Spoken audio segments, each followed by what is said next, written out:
While we're talking about miles, since last June, I've put over 32,000 miles on this bus. So I'm driving the snot out of it and having a lot of fun and meeting a lot of great people and going to great events and venues like the one we have here. There's my buddy Chad. He's going to warm up his coffee with the Krust Bus coffee because we always offer free coffee here.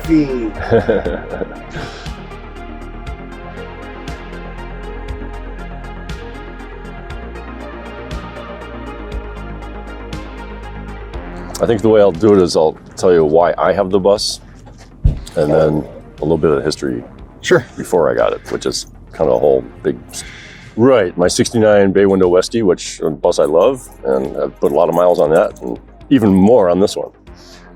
Maybe while we're talking about miles, since last June, I've put over 32,000 miles on this bus. So I'm driving the snot out of it and having a lot of fun and meeting a lot of great people and going to great events and venues like the one we have here. There's my buddy Chad. He's going to warm up his coffee with the Krust Bus coffee because we always offer free coffee here. That's the adult version of free candy, kids. I bought it for the Shasta Snow Trip, and it just so happens I'm wearing last year's Shasta Snow Trip shirt. I'm looking for a Shasta bus, so I found this one. And I found it near where you're at in Lapine from my buddy Jacob Callahan. Yeah, great guy. Jake Callahan. Yeah, Jake. All right, Jake. And anyway, so I bought it for the snow trip and I outfitted it for the Shasta Snow Trip. So I insulated it. It was pretty much a blank canvas when I got it. So the interior was completely empty. It was just raw, gray painted metal like this here. I put sound deadening in it, I insulated it, I outfitted it with better shocks and stuff to prepare for the Shasta Snow Trip, like a mid-mount kit for the transaxle, dialed in the engine and put in a diesel heater, replaced the one that was in there, put in some other amenities to make it more creature comforts. I got like solar equipment and stuff in there. So, and tools and parts. So you see this is pretty well stocked with, I'm guessing, I haven't measured it yet, but probably about 200 to 300 pounds of tools, parts, spares, consumables.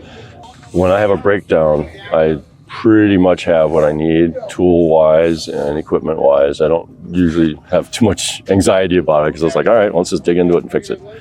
I guess maybe more on the creature comforts things. I got a 12-volt refrigerator in here. So that's what this guy is, and the CB radio and FM radio, trucker fan. So I've really kind of dialed it in for what makes it comfortable for me, but it's really been a trusty steed, and I've taken it to lots of events. So what's been your furthest road trip so far? Furthest was the Arkansas Bus Bash I did with Gary Alexander and some of his friends in Texas. And you're based out of? Redding, California. So Shasta County, up far north near Mount Shasta. So the story behind this bus, I think, is more interesting, although I've had a lot of fun with it. So, there's a lot of interesting events that I've experienced in it. But the history of this bus, I was sitting in a boneyard in Erie, Colorado, and the boneyard was called Blake's Small Car Salvage. So this was destined really potentially for the crusher. There was a wall that was erected around this large boneyard, and it was all made with buses and also vans. So it wasn't just a purely VW boneyard. And as a security perimeter was made out of buses and vans. And on top of this, it was rumored that there was a Porsche 356 stacked on top of it. I've seen photos with something that might not be a Porsche. Maybe it was a Saab, or I don't know what it was. It's hard to tell in the photo. But at different times, there was different things stacked on top. And there were transaxles and transmissions inside. So it was just kind of a derelict bus. And there's a gentleman I met at Busses by the Bridge just this last January. He came up to me and he said, are you the guy with the Krust Bus? I said, yeah. I said, yeah, I hauled your bus out of the boneyard. He and another guy pulled out something around 42 buses out of this boneyard. And they do it in batches of 4 because that's what they could grab at one time. Mm-hmm. And so that gave me a little bit more of the history of it. And then there was another guy that walked up to me and said, hey, are you the Krust Bus guy? And I said, yeah. And he said, my bus was one of in the batch of 4s that you take. Mm-hmm. It was also in that same batch. So we're sort of like bus brothers. So I'm getting a little bit more history about the bus. I also learned from, I think the guy's name was Donnie, one of the guys that pulled it out of the boneyard. He said the guy that owns Blake's Small Car Salvage hated Volkswagens. He absolutely hated them. And you might wonder, well, why did he have them in his boneyard? Well, he was trying to get them off the road. So if he buy as many as he can, and then he get yet another Volkswagen off the road. Do you have like a family member like in a front end collision, or? I really don't know. It wouldn't surprise me if it was something like that. That's intense. Yeah. So, and very intense. So, but this thing could have gone to the crusher, and yet, I guess if I remember the name right, it's Donnie. Pulled this bus and several others out, and it got resurrected. And I don't know how many owners since then. It hasn't been through many hands, but somebody put new running gear on it because it had no running gear, no engine. So running gear was installed, engine was installed. When I got it from Jacob, it had a single port 1600, pretty good little motor actually. Now it's living a whole new life. It could have gone to the crusher, and next thing you know, I've put a load of miles on it, and I've had a lot of great adventures with it and met a lot of great people and had some, unscheduled maintenance along the way. So it came with the 1600, but done 2 Shasta snow trips now, 2025 and 2024 before that. And 2024, I did the single port engine that was in there, but the Pertronics failed during a climb. I was climbing 1,700 feet on a mountain one night with Craig Letcher and Hannah and a guy we call Cowboy. I was driving up first gear. I could barely make it up the mountain, but just hammered the case, or actually the bearings, and my oil pressure went down after that odyssey. So it ran. I had bad oil pressure, and I wouldn't want to take it on a road trip. Then I rebuilt, took an old engine, tore it down, line boarded it, and got new Engel 90 cam and new bearings and new cylinders and pistons, and just went through it pretty thoroughly. But I used the old heads, and I got about 24,000 miles out of that, doing my cross country trips, and then the heads just finally failed. So that was so Craig Letcher named this Glitterbomb. Before when I first built this engine, I had it on the engine stand. I was having trouble kind of getting it to run right. And somebody made the comment, I think it was Lance Armstrong, said, well, maybe the cam didn't break in right. And then Craig said something about, yeah, you probably got a bunch of glitter in the oil. And so he started calling it Glitterbomb. And so I'll call that Glitterbomb 1.0. Then I put, after those heads went bad, it's like, all right, let's put new heads on it. While I'm at it, I'll put new pistons and cylinders, some good mollies. And I ran that engine. I got good 5,000 miles out of that. But coming from Busses by the Bridge just this last January, cylinder 3 cratered. And it was running great for 5,000. I took it out to Texas and back, and then down to about 750 miles, 760 miles down to Busses by the Bridge. And as I was leaving, somehow I think what happened, I know the timing changed, but the distributor didn't move. The electronic points inside is a disc with magnets in it. I think that shifted. And there's a reason why I know why, because I had a part in there that's not meant for the distributor I had, and it didn't quite seat quite as well. So I think for 5,000 miles it went great, and then something shifted, and about 9 to 10 degrees advance, and that fried cylinder 3 just in a very short distance. It doesn't take long. If you have detonation, if you have pinging, you can kill an engine really quick with that. So that's why I know it wasn't like that for 5,000 miles. And then now I'm on Glitterbomb 3.0. So now I got new heads, new cylinders again, and I stuffed it in the night before this last Shasta snow trip. 11:30 at night, drove it around about 8 miles, got up to 65 miles an hour. It's like, okay, it's running pretty well. Next morning, I did the little known and very rarely practiced Mount Shasta snow trip engine break-in protocol.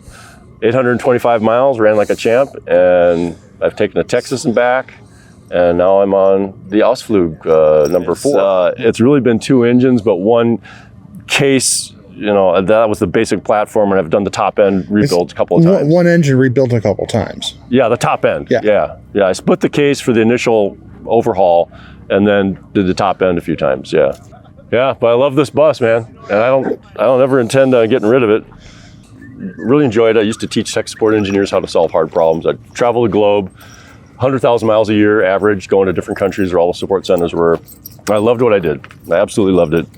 So now I'm just retired, and I got income, and I don't need to work, and so I just screw around. You get to travel the country in your bus. Yeah. I'm really grateful and blessed to be able to do this kind of stuff, and have still got good health. The double door panel bus, and which is what makes it so cool. Yeah.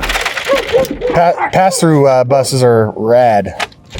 Yeah, this side, as you can see, I don't normally open this side because things get kind of pushed to this side. And don't be alarmed, there's no lantern in here, it's just empty. Or, it's like a controlled chaos. It's organized to a certain level, and I'm optimizing bit by bit, like building things. Like I recently just put a table on the door on the other side, which you may have saw in the beginning. And these little things just add so much more functionality, but I want to get more storage off the floor. Right. I don't want a whole bunch of cabinets because I want to be able to pull stuff out of here and put like a mini bike, like a CT70 that I have, or my bicycle. I have a little Schwinn Stingray Jr. So when I go to events like Woodburn, Woodburn, you had I want to be able bike. to pedal around or bring the mini bike with me. And if I have cabinetry here, that'll interfere with that. And the bed's permanently fixed there, so that's not moving. But and then this is where my diesel heater output is, by the way. So if you wonder what that is, that's nice warm air is kicking out of that right now, actually. Most of last night, which was pretty cold. All right, so toss some of the stuff aside here so you can see. So there's the cockpit of the Krust Bus, and people sometimes will say, "Hey, how do you get so much crap in there? How do you see out there?" And it's like I can see out that window just fine, and I've got the gauges and the trucker fan on my navigation phone, and my I call it my faux pro. It's my fake GoPro. But yeah, you'll see some. You mentioned the bottle caps. You can see some of these bottle caps across here, and this is something that's developed just a few months ago, actually. But I thought, well, gee, I like this Rolling Rock beer. Here's one of the caps from Rolling Rock, and I drink that. It's kind of my default beer. And I thought, oh, what if I put magnets in there? It'd be kind of cool. So I started on the road. I collect bottle caps, I'll see these old patinaed ones. Well, that'd be kind of cool. So I kind of started this thing. And recently I was in Texas, and we went to a place that had these kind of old vintagey, kind of almost obsolete beverages like Moxie, which is kind of like a cola, but it's got some other flavors in it I don't know how to describe. So I grabbed some of those and made some bottle caps out of those, and I give them to people. Like I'll make a bunch of them of the common ones that I make, like the Rolling Rock runs and a Coors one with the Banquet. They're kind of real pretty kind of bottle cap. But here's something that for people, and you'll get these when I make more of them, but these are my last two.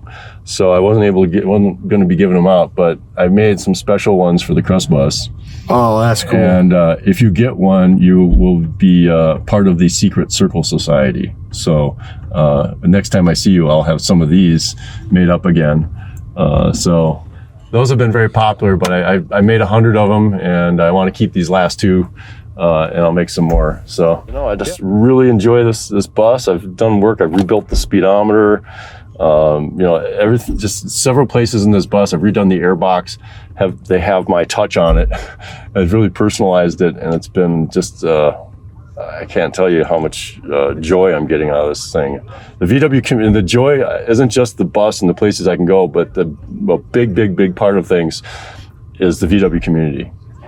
The people are great. It seems to kind of filter in or filter out, certain elements, and you just get this great community, and people are supportive, and we help each other out. And I've been broken down. You've dove into both breakdowns, I think, this trip so far. Between me and Chad.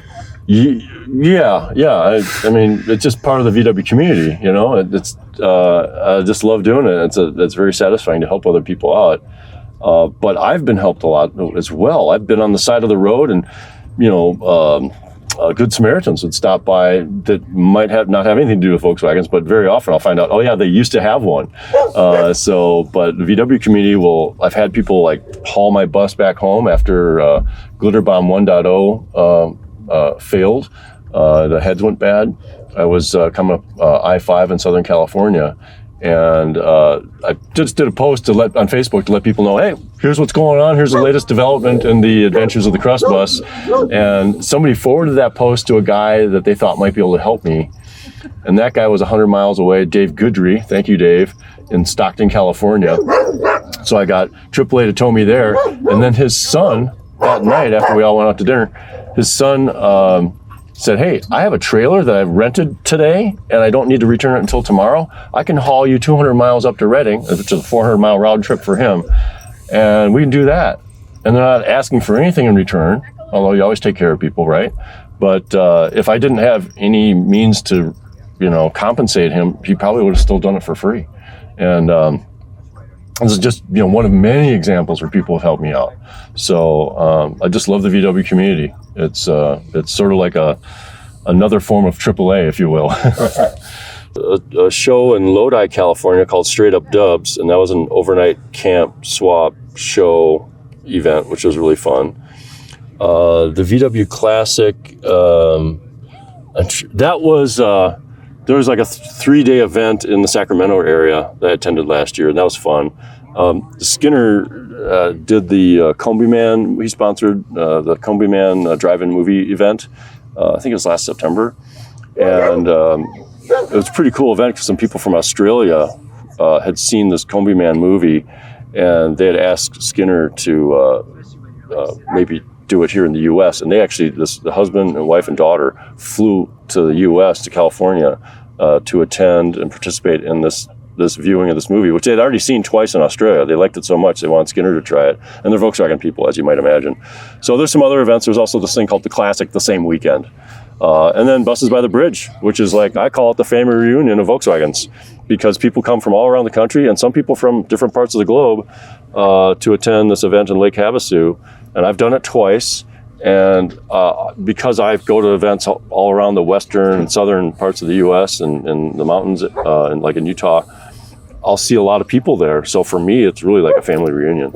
And we'll see, I love to do the thing called the pre-line, which is the camp in line before the event opens. That's like another event all on its own for like 3 nights. You're camping, hanging out, sharing food, parts, tools, just having a great time. And then when the park opens, it's the official Busses by the Bridge, which is its own event. And then sometimes there's a post event. So yeah, and this is the one where the cylinder 3 cratered, but a month later had the engine going again, and I'm ready for Shasta snow trip. So we know this guy. So Caesar, his Vanibus, that sticker right ended over. up, right over there. Yeah, there he is. That sticker showed up on my bus when we were at Moxie last year. And I woke up in the morning, I get up and the sticker's on my bus. And I thought, okay, I know who did that. Thank you very much. But I get a lot of my parts from Wolfgang International right in Reading. That's the Shasta Snow Trip sticker from not this year, but the year before. You asked, the furthest place I've been to was Arkansas. So the Arkansas Bus Bash, we had stickers made for that. And, you probably know Jason from Old Volks TV. He's a great guy. And my buddy Gary Alexander has a YouTube channel, VW Life. So, and he's got a friend named James that has this bus called Shinola. So James gave me that sticker on the Arkansas trip. So, yeah. And inside there is the Glitterbomb.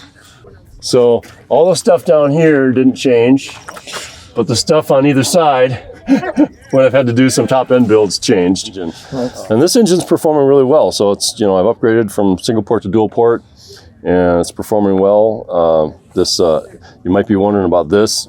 You see a lot of times these people have this empty exhaust and it's just hanging down, but I need clearance and I also want to support this thing. So before I did chassis, I said, screw it. I'm just going to drill a hole in here, put some strapping on there, and it holds it up a little higher, have better clearance, and that's the name of the game. But this engine is, for those that are curious about some of the specs, it's just a 1600, it's now 1641, standard crank, so 69 millimeter crank, so it's 1600 displacement, and on the high end, 7.7 to 1 compression, angle 90 cam, full flowed with CB Performance, full flow oil pump, and then it's got a oil filter, a big industrial one, and an oil cooler, which you can see from the side.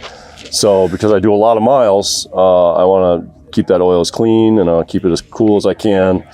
and I got solid shaft rocker arms and swivel foot rocker valve adjusters. So it's kind of, a little bit ruggedized for what I do. And I get to cruise at about 65 miles an hour, 65 to 67, because I have a Type 3 transaxle, which just luck of the draw. That's just was stuffed in there. And so my gearing is such, even though I have reduction boxes, I can cruise at 65 all day long. Wow. So it really works out well. It's just a really wonderful combination. So I'm just happy as a clam with this bus. And when you're driving down the road, you're always getting, people with their cameras up and they're waving and hooting their horns, and even truckers will, as you're, sometimes I'll be passing a truck and they'll like do a peace sign out the window as I'm cruising by, or a thumbs up. A lot of joy coming from this bus. Collection here. Yeah, kind of an interesting thing with Volkswagens is it's not unusual for Colemans to kind of be part of the story. And it ties into also Busses by the Bridge. Before Busses by the Bridge, I wasn't like a lantern guy. Somebody had actually given me a few lanterns. They were getting rid of a bunch of stuff. And they said, hey, do you want some lanterns? I said, oh, okay, maybe I'll, revive them. I'll figure out how they work and get them back to life. And I never really did anything with them. And then when Busses by the Bridge, not this year, but in 2024, I heard about this thing called the Lantern Walk. And I saw, videos on YouTube and people were doing this lantern walk. I was like, oh, I should get my lanterns going. I also started buying lanterns, and right now I literally have right about 50 lanterns since a little over a year ago. So I've kind of, gone crazy with it. What I love about these Coleman lanterns, especially this is a 200A, and this is kind of a Krust Bus, patina on this lantern. This was one I got for $5, and these are pretty valuable lanterns. But I asked the guy, I was buying something from him, and I said, "Hey," he said, "I got other stuff to sell here. You want anything?" And I said, "Well, do you have any camping equipment?" I didn't want to say, "Do you have any Coleman lanterns?" But, "Do you have any camping equipment?" And he said, "Oh yeah." And he walked away, came back with this, and it was all full of cobwebs and dirt and dust. But has the original globe, and I got it home. I got it for $5. And I rebuilt it in an hour. I had it running again. It's super bright, and it's the Krust lantern for the Krust Bus. This is an older 242C. This goes back to 1948. This one here, I don't remember the year. It's hard to read right now. So 1964. So, but this is also similar, performance, and I revived that one, and I just love it. So. But yeah, my favorites are the single mantle lanterns. I got a bunch of the dual mantle green ones as well. And then recently I was on a trip coming back from Texas, and I'd seen a guy had a thermos lantern, which is a very different style, but it's the same function. It's a pressurized lantern. And I saw he had advertised before I left for this trip to Texas. And I thought, gee, maybe on my way back, I'll go through Phoenix, because I-10, which is the route I usually take, goes through there. And so I'm getting there, and I messaged the guy and I said, hey, actually I called him. He had his phone number. And I said, do you still have that lantern? And he said, which lantern? I said, well, the thermos lantern. He said, yeah, I still have it. So I met him the next morning at 5 a.m. because he's an early riser. And I said, well, what was the other lantern? You had other lanterns for sale? I said, yeah. And he came out with this one. And this is a Rayo 92 lantern built in 1915. And it's a regular kind of kerosene wick lantern. So you don't pump it up. You just put kerosene or other kind of similar fuel in there, and you lift this thing up. It's kind of hard to do. And you light it, and it gives you this nice mellow light. So I'm actually kind of taking a shine to it. And kindly somebody gave me this nice lantern holder. So thank you very much, Brendan. So yeah, so I'm just loving lanterns, and they kind of go with the VW community, because people who like Volkswagens like to maintain old things, and I think they like the nostalgia of driving an old bus and having old equipment for illumination, also known as Coleman lanterns and such.